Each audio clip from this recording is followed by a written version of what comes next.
பொருள் கட் பண்ண ப்ரெட்டு, ஒரு கிளாஸ் ஜீனி, 1/2 லிட்டர் பால், முந்திரி பருப்பு, ஹார்லிக்ஸ் 4 பாக்கெட்டு, பால்கோ ஒரு பீஸ், திராட்சை கொஞ்சம், பாதாம் பருப்பு கொஞ்சம், வெள்ளரி விதை கொஞ்சம். உண்மரமாக வறுத்து எடுத்துடணும், ரொம்ப வறுத்துடக்கூடாது, கரியிடும்.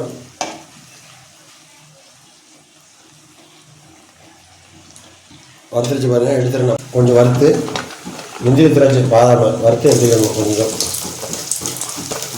இடம் வறுப்பாக வறுக்கணும், கழுவ விட்டுறக்கூடாது. பாருங்கள், 10 நிமிஷம் கலர் சேஞ்ச் ஆகிடுச்சு, ப்ரௌன் கலரில் இருக்குது. நல்லா அருமையாக இருக்கும் பார்க்குறதுக்கு.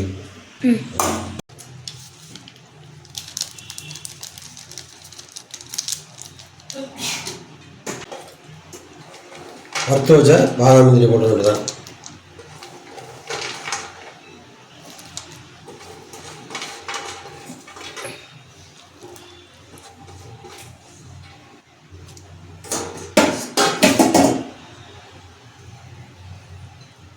வெள்ளரி தான் மேலே அப்படி லைட்டாக தூவணும்.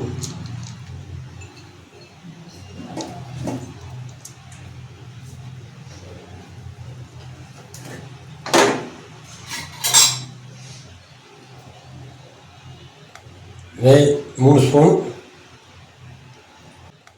நெய் 3 ஸ்பூன்,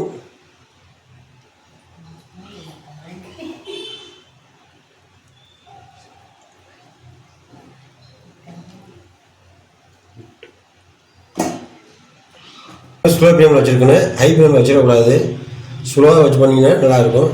அப்படியே ஒரு அமுக்கிட்டு ரெடியாக ஆயிடுச்சு. இனிமேல்